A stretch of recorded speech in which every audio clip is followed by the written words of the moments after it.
Olá, pessoal! Me chamo Adalgisa de Carvalho, sou professora, pedagoga, contadora de histórias e arte-terapeuta. E comecei na educação muito cedo. Eu tinha acabado de me formar no Conservatório de Música, o Conservatório do Estado do Rio de Janeiro. Estava ingressando na Faculdade de Belas Artes quando eu bati numa escola para me intitular, para tentar a vaga de professora de artes. Acabei conquistando a vaga de professora de música.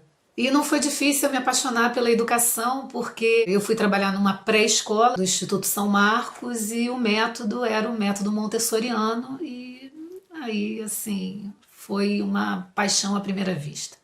Desde então eu nunca mais parei. Trabalhei em várias escolas particulares, fiz concurso para o Estado, estou nele até hoje. E em 1991 eu fiz o concurso para o município de Teresópolis. Nesse intervalo aí de tempo, eu fiz faculdade de letras. Dentro do meu pacote, dentro das minhas aulas, eu nunca deixei de colocar as ferramentas, né, que a música, a minha formação em música me trouxe, nem a minha formação na Belas Artes. E quando chegou em 2005, eu resolvi escrever um projeto de leitura chamado Canta Enquanto Conta. E eu entreguei o projeto no final do ano de 2005. Em 2006, eu pedi 3 escolas para que servissem de polo do projeto, para que eu pudesse experimentar o projeto. Uma escola de zona urbana, uma escola de zona rural e uma escola de periferia. Para que eu pudesse testar nessas 3 realidades tudo aquilo que eu acreditava ser potência para um possível desenvolvimento do hábito da leitura dentro das escolas e tornar as escolas solos de produções culturais da nossa gente, do nosso Brasil. E assim foi. Então o projeto Canta Enquanto Conta, por eu acreditar na força dos contos de fadas, porque eu criança ouvi a minha infância toda, minha mãe contando histórias para mim. Eu contei histórias para as minhas filhas, contei histórias para os meus alunos, então eu sempre acreditei na força, não só na força comunicativa dos contos de fadas, mas na força simbólica, porque os contos de fadas, eles não falam especificamente de mim ou de você. Os contos de fadas, eles trazem temas que pertencem à humanidade, que fazem parte da trajetória da humanidade, de como que a humanidade se comporta diante de alguns fatos adversos. E essa qualidade, essa característica de ser atemporal, né? Quer dizer, ele pode pertencer a qualquer época. E por também as personagens serem arquetípicas, fazem relação com as pessoas de um modo geral. Portanto, eles cabem para qualquer um. Então, baseada nessa minha crença, baseada nessa minha certeza, o Canta Enquanto Conta é um projeto de leitura que traz os contos de fadas como instrumento motivador para a aquisição de outras linguagens, outros textos, as múltiplas, né, expressões artísticas. Então, eu escrevi o projeto em 2005, fui para a secretaria em 2006, para dentro dessas 3 escolas, com características diferentes, a fim de que eu pudesse verificar a eficácia do projeto, e foi super positivo. As diretoras na época abraçaram, né, junto comigo, vamos dizer assim, o projeto. E em 2007, a Secretaria de Educação, comigo na coordenação, expandiu o projeto para as escolas da rede. E foi uma experiência maravilhosa, foi uma experiência única. Eu pensei a dedo as professoras que vieram trabalhar na secretaria comigo. No ano de 2007, foram sete pessoas muito especiais. A total aprovação e liberdade que a Secretaria de Educação me deu, respaldada, né, resguardada, orientada, coordenada pelo grupo do setor pedagógico, em especial o setor da alfabetização, porque o projeto foi um projeto escrito para as primeiras séries da alfabetização. Ele foi escrito para o primeiro segmento do ensino fundamental, com ênfase nas séries iniciais, justamente para que a gente pudesse dar uma alavancada, trazer um instrumento de motivação para o processo de alfabetização.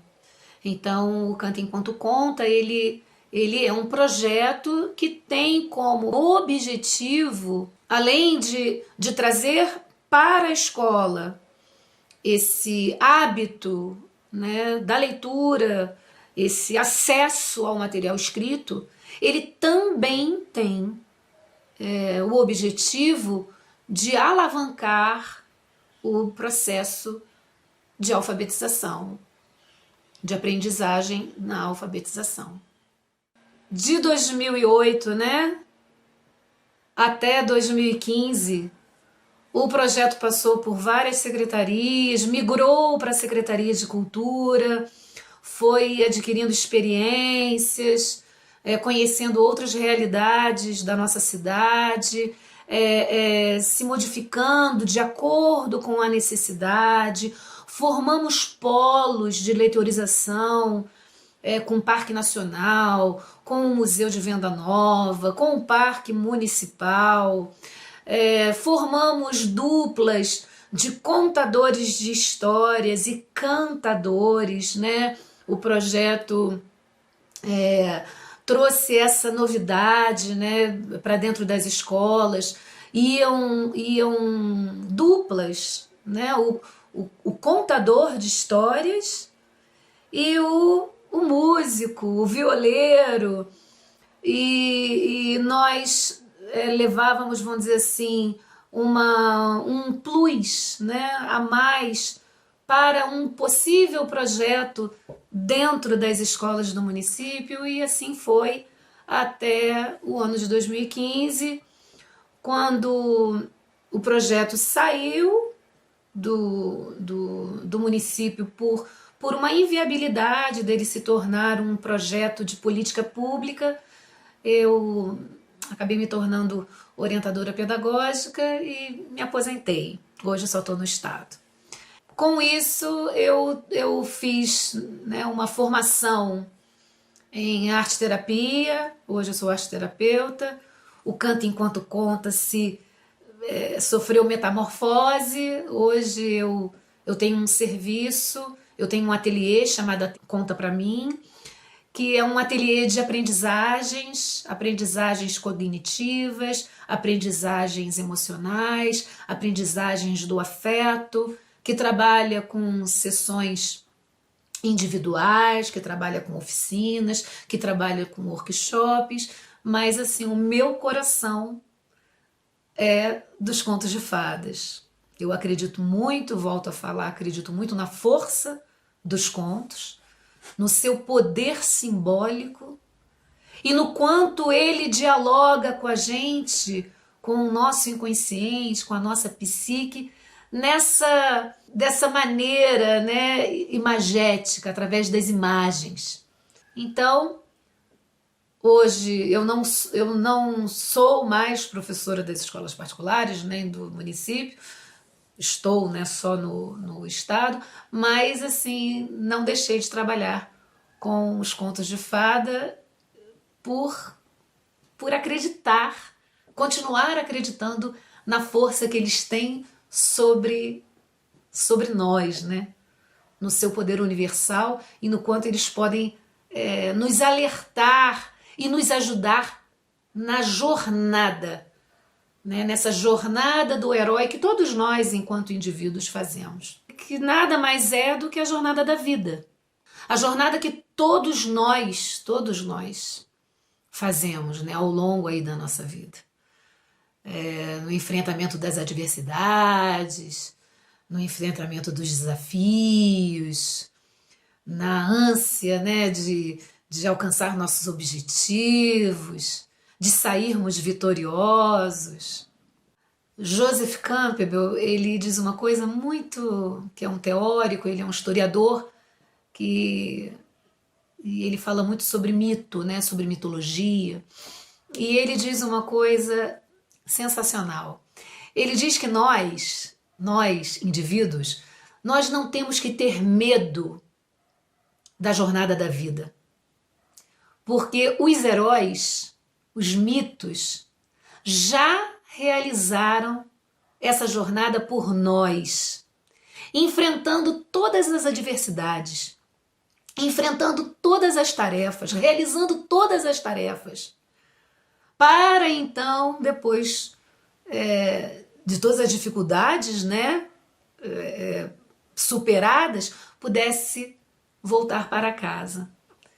Então ele diz que a gente pode se lançar a essa aventura, que nós podemos nos lançar à jornada da vida sem medo, porque os heróis já experimentaram antes de nós. Então, por conta disso, eu vou deixar para vocês agora uma história muito bonita. É um conto popular brasileiro chamado Príncipe Serpente, que eu tenho certeza absoluta que todos vocês vão gostar, porque é um conto que agrada de 0 a 100 anos. Há muito tempo atrás, num reino muito distante daqui, vivia uma rainha muito poderosa.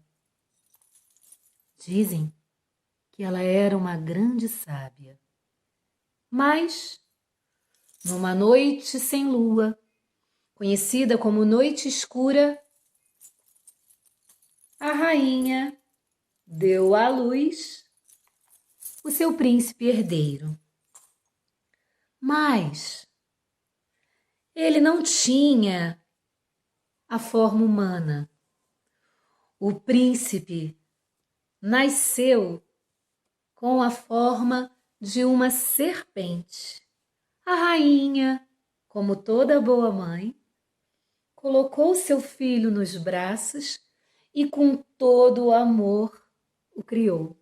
Quando criança, o menino corria por dentro de casa, percorria todo o castelo. Mas, conforme o tempo foi passando, o príncipe foi trocando de pele. E quanto mais o tempo passava, mais densa suas peles ficavam. A mãe começou a ficar preocupada quando a pele do menino se tornou totalmente escura. Mas, vendo que ainda existia um pouco de sua meninice, não se preocupou e o deixou livre pelo castelo. Foi quando então ela ouviu um terrível grito que ecoou por todo o castelo e vinha do quarto do seu príncipe, do seu menino. E quando lá chegou, ela se deparou com uma enorme e terrível serpente. E esta já impunha em sua cabeça a coroa. Um tom de exigência lhe disse: quero uma esposa. Traga-a para mim.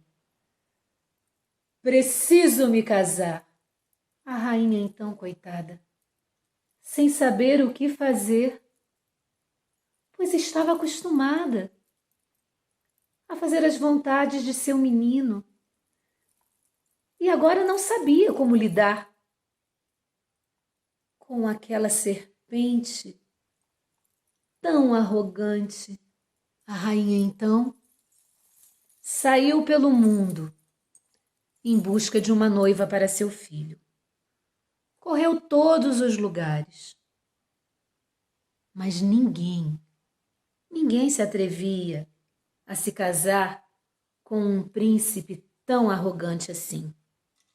Foi então que no alto de uma montanha havia uma casa muito simples e nela vivia a mãe com suas 3 filhas. A rainha, então, ofereceu uma saca cheia de moedas de ouro para aquela que se casasse com o seu filho. Mal acabara de dizer aquelas palavras e contar de seu infortúnio, quando a filha mais velha chegou e disse que ela seria a noiva do príncipe serpente. Combinaram de 3 dias depois a menina se dirigir ao castelo. Na porta, sentada, uma velha com uma bola de cristal estava, mas a menina, de tão arrogante que era, nem deu ouvidos ao que a velha queria lhe dizer. Não é preciso dizer que da menina nada sobrou. Depois da noite de núpcias, o príncipe voltou a exigir da rainha que era uma outra noiva. E então ela voltou até a choupana e dessa vez, para noiva do príncipe, a filha do meio foi quem se dispôs. Ela não era arrogante como a primeira, mas era muito aluada. E por conta disso, também não conseguiu ouvir os conselhos que a velha tinha a lhe dar. Aconteceu a mesma coisa, e já sem esperanças, a rainha voltou até a choupana. E antes que pudesse dizer qualquer coisa, a filha mais nova levantou-se e com seu coração puro e sabendo que deveria cumprir com a sua tarefa e levar a sua jornada até o final, cumprindo com ela, disse que estaria com o príncipe para se casar assim que pudesse. Quando chegou ao castelo, ouviu a velha lhe chamar. Porém, diferente de suas irmãs, antes de entrar no castelo, ouviu o que aquela sábia, aquela velha que morava na frente do castelo, tinha a lhe dizer. E depois da grande festa de casamento, os noivos foram para o quarto de núpcias. É fato que ela se assustou um pouco com aquele príncipe em forma de serpente. E na hora que ele lhe disse, tire a roupa, ela delicadamente falou, eu tiro, meu príncipe, mas primeiro tire a sua. E ela foi o ajudando a tirar aquela densa pele de cobra. E ela foi ajudando a que ele tirasse, a que ele conseguisse se livrar daquela pele de cobra. Para sua surpresa, aquela serpente, menino, apareceu. Eles se entreolharam e ele então tirou o vestido rosa que ela tinha. Mas ainda assim falou, ainda não gostei desse. Tire a sua roupa. E ela lhe disse, antes, quero que você tire essa pele de cobra azul. Então, ele foi se mexendo,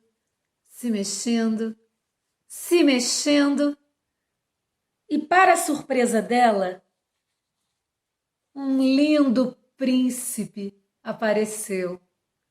E ele lhe disse, ainda não gosto desse vestido azul.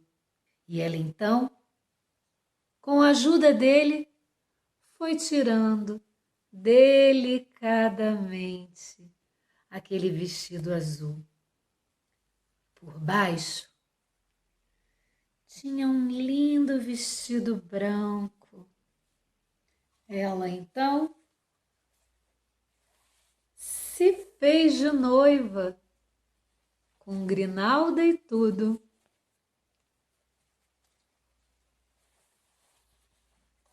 O príncipe adorou, ela o abraçou e eles foram felizes para sempre.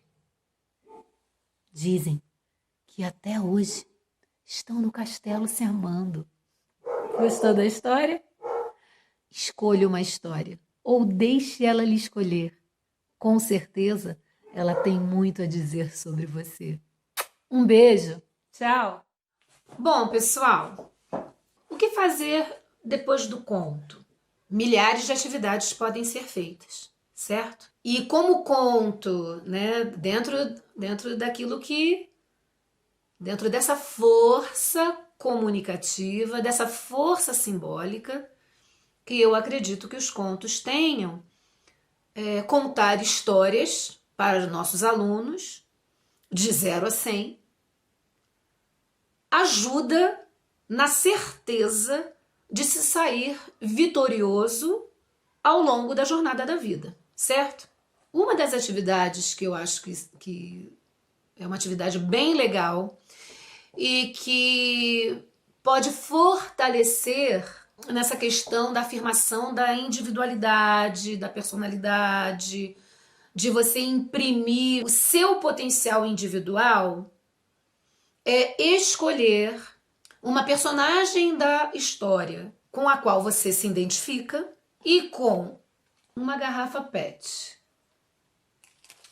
E dessa garrafa PET produzir um boneco. Sendo que esse boneco, ele vai ser a representação da personagem com a qual você se identificou, né? Com o aluno, a pessoa que você está trabalhando se identificou, certo? Então, a primeira coisa é lavar a garrafa e cortar, certo? Cortando, você vai fazer uns picotes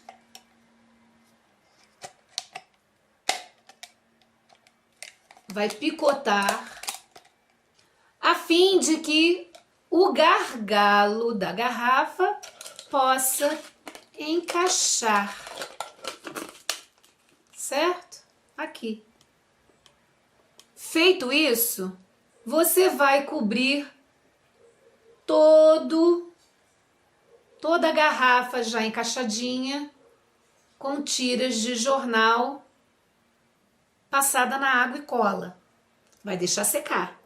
Depois de seco, vai fazer uma massa de papel com papel higiênico e cola, aquela famosa massa de papier-mâché, que inclusive vende pronta, vende o farelinho do papel higiênico. Se você não quiser comprar pronta, né? Mas que tem pronta, você vai pegar o papel higiênico, botar dentro de um balde com água, esmigalhar ele todo, depois espremer toda a água, fazer como se fosse um floquinho, um coquinho ralado, misturar cola, só isso, uma boa cola, e vai fazer uma massa, que é a famosa massa de papel, o papier-mâché. E você vai cobrir primeiro a garrafinha cortada e encaixada, depois ela toda coberta com tiras de jornal passada na água e cola. Depois que secar o jornal, espera secar, cobre todo com a massa de papel e depois moldar orelha, parte de queixo, nariz, certo? Podemos fazer alguém né? Um personagem mais velho, mais carrancudo. Se você quiser deixar a superfície porosa, é só pintar por cima do papier-mâché.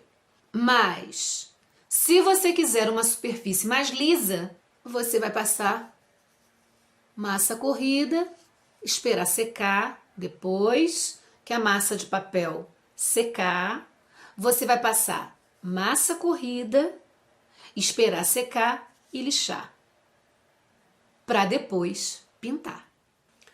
Depois de pintado, você vai ter esse resultado, certo? Feito com a base de garrafa. Mas você também pode usar, vamos dizer que você não queira fazer com a garrafa PET.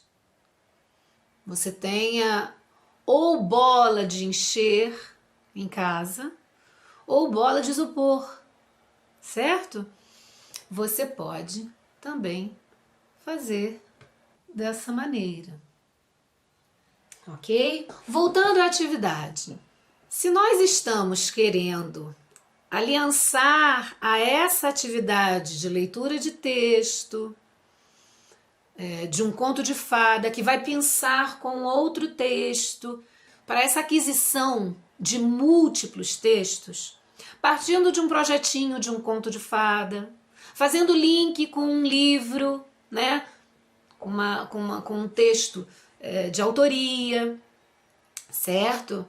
Trazendo textos de produção científica, um projetinho para trazer significado à aprendizagem, né? A famosa aprendizagem significativa, um produto para os nossos alunos. E como a gente quer fortalecer a questão da identidade, fortalecer esse impulso para a jornada da vida, a jornada do herói, o que a gente pode fazer com o nosso boneco? Nós podemos sugerir aos nossos alunos que eles escrevam tudo aquilo que eles desejam para o ano de 2021, já que 2020 está sendo essa batalha, já que 2020 está sendo um enfrentamento em todos os níveis. Então nós podemos pedir a eles que escrevam várias frases afirmativas, vários desejos, vários objetivos a serem cumpridos e que eles coloquem dentro da cabeça do boneco que eles vão fazer. O boneco que, na verdade, o personagem que, na verdade, com quem eles vão se identificar. E aí, feito isso, colocado toda a intenção dentro da cabeça do boneco, nós vamos fechar. Podemos fechar com essa pecinha aqui, que eu esqueci o nome, tá? Mas é uma pecinha de cano, né? Mas podemos fechar também com uma rolha de bebida, com uma rolha feita por eles mesmos. O importante é que os desejos fiquem bem guardados dentro da mente desse boneco, tá certo? Fizeram, né, moldaram a cabeça, colocaram dentro da cabeça todos os seus desejos, anseios, objetivos a serem alcançados, metas a serem cumpridas, certo? Moldaram o boneco, imprimiram ali no boneco a sua identidade, a sua individualidade, a sua marca. Coisa que é muito importante. E aí, quem quiser fazer o corpo do boneco, só pegar uma garrafa PET inteira, certo? Proceder da mesma maneira, primeiro a camada de jornal com água e cola, deixa secar, depois cobre com a massa de papier mâché, deixa secar. E se quiser cortar aqui o gargalo, coloca essa pecinha daqui, também de cano, porque assim, aquela pecinha que foi encaixada na cabeça pode ser atarrachada, tá vendo? Ó, no corpo, pode ser atarrachada no corpo. E qual é a vantagem que isso dá? Você pode ter uma base para o corpo, várias cabeças que você pode trocar. E em relação à roupa, tanto pode ser uma roupa, vamos dizer, bem estruturada, com mangas, saias, calças, como podem ser tiras de tecido, tecido enrolado, como pode ser fitas, não importa. Aí cada um vai fazer como quiser, de acordo com a habilidade de cada um, de acordo com a criatividade de cada um. Não tem receita, não é isso. Cada um vai imprimir ali, deixando a sua marca, a sua identidade, a sua maneira de ser e de ver o mundo.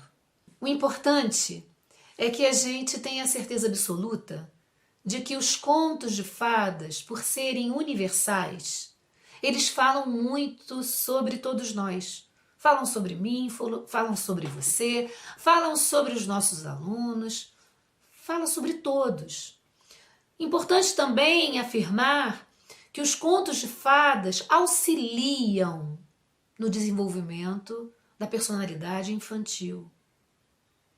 Auxiliam na afirmação da personalidade e do impulso à jornada da vida, a jornada do herói. Deixando a certeza da vitória, deixando a certeza de que todos os enfrentamentos serão vencidos. Importante também saber que os contos de fadas, eles trazem uma mensagem simbólica. E por ser uma mensagem simbólica, essa mensagem dialoga com o nosso inconsciente, com a nossa psique.